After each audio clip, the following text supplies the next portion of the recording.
እያንዳንዳችን ውስጥ መሬት ላይ ከመሳብ አልፎ ወደ ሰማይ እንድንበር የሚያደርጉን ተስጦ ወይም ጥንካሬ አለ። ከጨለማ ወጥተን ወደ ሰማይ እንብረር። አንድ ትንሽ አባ ጨጓሬ እድሜው ሙሉ መሬት ላይ እየተሳበ ቅጠል ሲበላ ይኖራል። እንቅስቃሴው ቀርፋፋ ነው።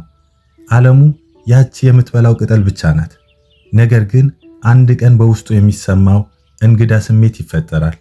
መብላት ያቆምና በራሱ ዙሪያ ጠንካራ ቤት መስራት ይጀምራል። በዚህ ጠባብ ጨለማ ቤት ውስጥ ብቻውን ተዘግቶበት ይቆያል። በዚህ ቤት ውስጥ የሚከናወነው ነገር ግን በጣም የሚደንቅ ነው። አባ ጨጓሪው በዚህ ጨለማ ውስጥ ተቀጥቅጦ አይሞትም። ይልቁኑ ሰውነቱ ሙሉ በሙሉ ቀልጦ አሮጌው ማንነቱን ይፈርሳል። ያ ህመምና ያ ጨለማ ለለውጡ የግድ አስፈላጊ ነበር። ከጥቂት ጊዜ በኋላ ያ ጠባብ ቤት ይሸነቆራል። አንድ ፍጥረት ተጋፍቶ ይወጣል። የወጣው ግን መሬት ለመሬት የሚሳበው አባ ጨጓሬ ሳይሆን ውብ ክንፎች ያሉትና ወደ ሰማይ መብረር የሚችል ቢራቢሮ ነው። ተስፋ አስቆራጭ ሁኔታዎች መጨረሻ አይደሉም። አባ ጨጓሬው ዓለም አበቃችልኝ ብሎ ባሰበበት በዚህ ጨለማ ቤት ውስጥ ነበር አዲስ ህይወቱን የተጀመረው። እኛም ህይወት ጨልሞብናል ስንል ለትልቅ ለውጥ እየተዘጋጀ ሊሆን ይችላል።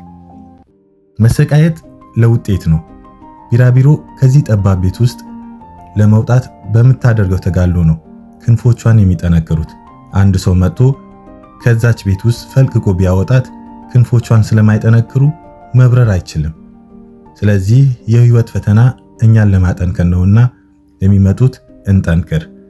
እያንዳንዳችን ውስጥ መሬት ላይ ከመሳብ አልፎ ወደ ሰማይ እንድንበር የሚያደርገን ተስጦ ወይም ጥንካሬ አለ።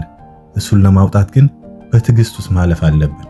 ፈተናዎቻችን ሁሉ ሊሰብሩን አይደሉም፣ ሊያጠነክሩን እንጂ። ከቢራቢሮዋ ከአባ ጨጓሬው ምን ተማራችሁ? ኮሜንት ላይ አስቀምጡልኝ።